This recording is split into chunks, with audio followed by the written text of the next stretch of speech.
Okay, this is our first jump into the electrostatics side of the force laws stuff. So when we talk about charge, what we mean is, basically what we mean for this unit is a proton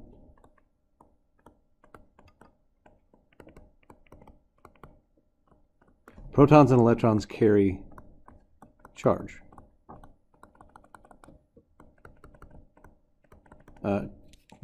Charge is being positive or negative. A neutral object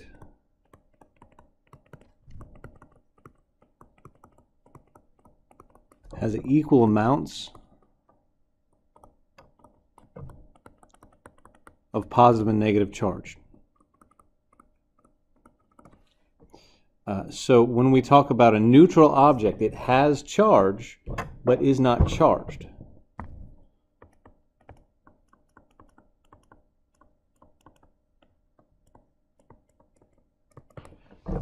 A charged object has unequal amounts of positive and negative charge. It has an excess of either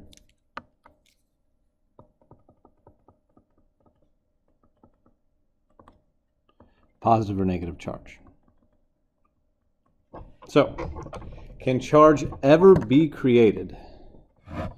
Yes.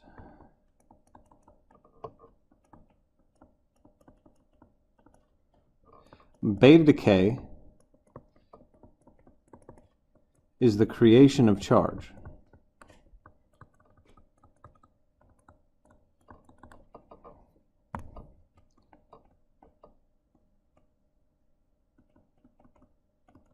In beta decay, a neutron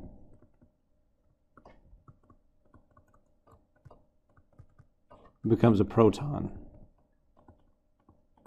ejecting an electron. In that case, we have created charge. But, and here's what's important, net charge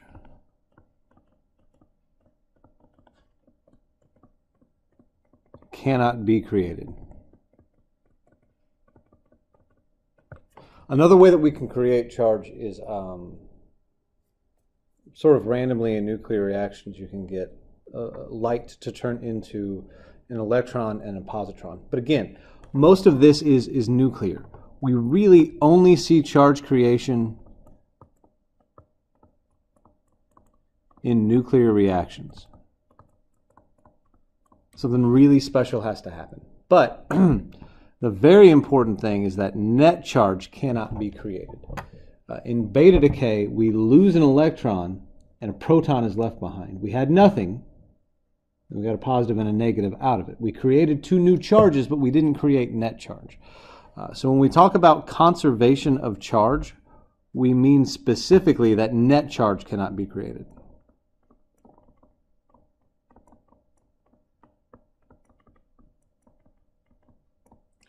So that's what's really important. For conservation of charge, net charge cannot be created.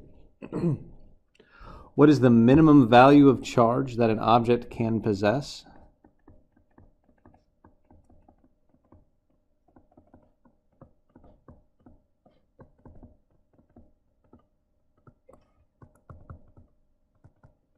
The charge of an electron or proton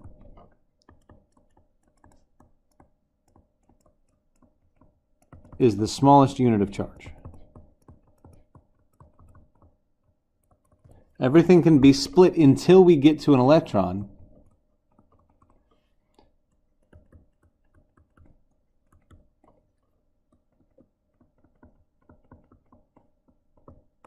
We cannot split an electron, so we can't split that amount of charge. And then the amount of charge on one electron is negative 1.6 times 10 to the negative 19th coulombs.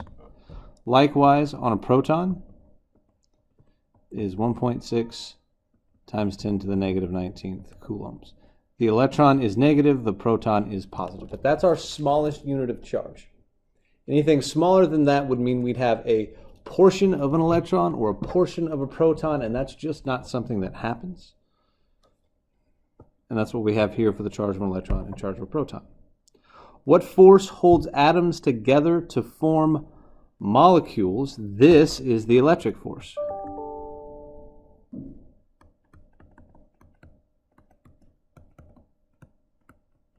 The electric force holds atoms together to form molecules. Boom. What factors influence the magnitude of the electric force between two charges? When we talk about the electric force is KQQ over R squared. So the things that affect the size of the electric force between two charges,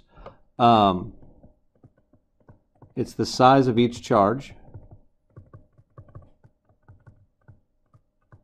That's what those Q's are. Q and Q represent the size of the charges and the distance separating those charges.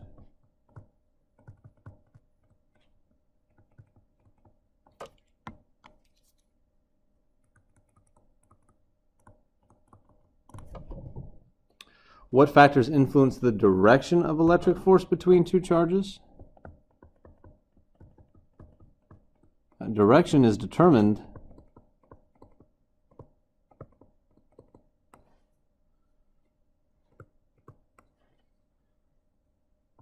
by the sign, doesn't have an H in it,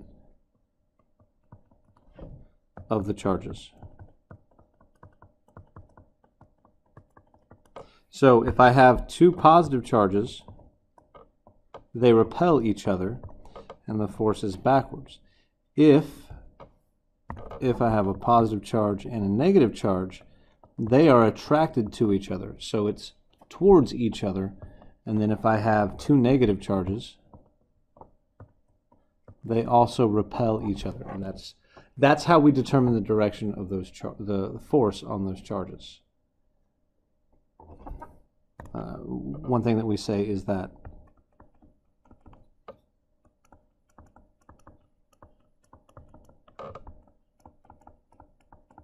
like charges repel, opposite charges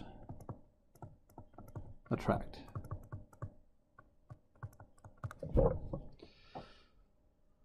Why can the electric force be attractive or repulsive where the gravitational force is always attractive?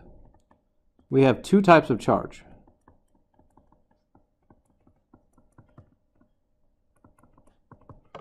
Positive and negative. So that means two things can happen. Right? We can have like charges repel or opposite charges attract. With gravity, we only have one type of mass. And it's always going to be attracted to other mass. So because we don't have that variation, we're not going to get multiple types of charges. How does the strength of the electric force compare to the strength of the gravitational force? It is much stronger. Think of it this way. The gravitational force is Gmm over R squared, and G is 6.67 times 10 to the negative 11th Newton meters squared per coulomb squared. If we look at the electric force, it's KQQ over R squared, and K is 9 or 8.99 times 10 to the 9th Newton meters squared per coulomb squared. In order to make gravity work, we had to take the product of the masses and make it smaller.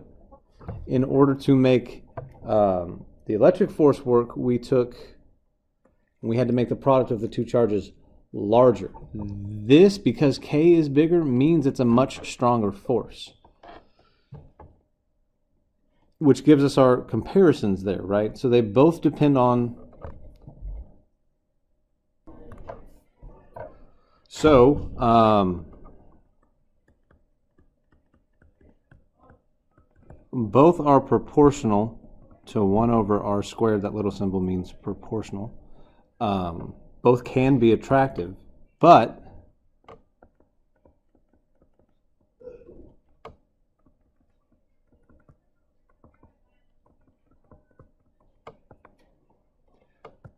the electric force is stronger,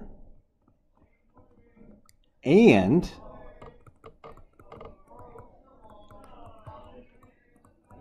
electric force can be repulsive. Describe how an object can be charged by conduction. For conduction, that's charged by direct contact.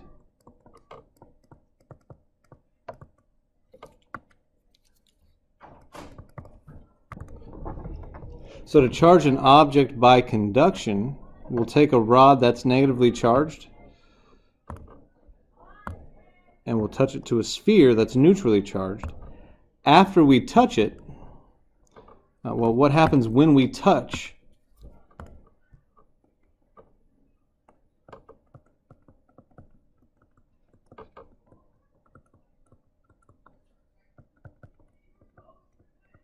The charges move from the rod to the sphere. It's direct contact. How can they be charged by induction? For induction, we have our object. What we're going to do is bring something that's charged near it.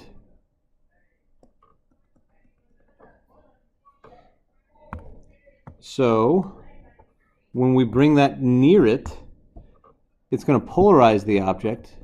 Positive charges are going to move to one side. Negative charges are going to move to another. So we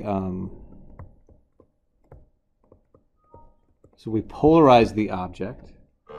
And then once it's polarized, what we do, everything's still there.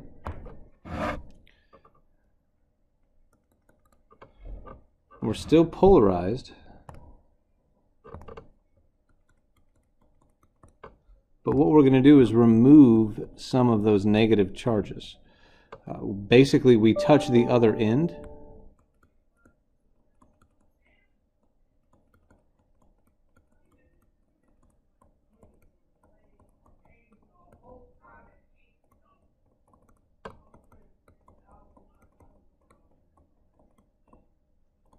We touch the negative side and remove excess charge.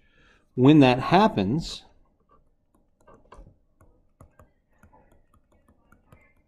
the object is left overall positive because we took away all those negative charges.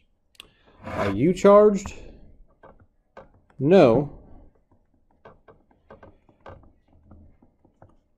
I have an equal amount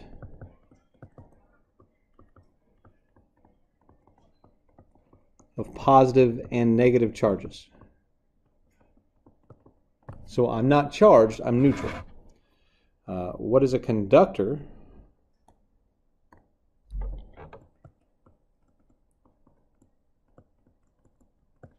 An object that allows charge to move freely throughout it.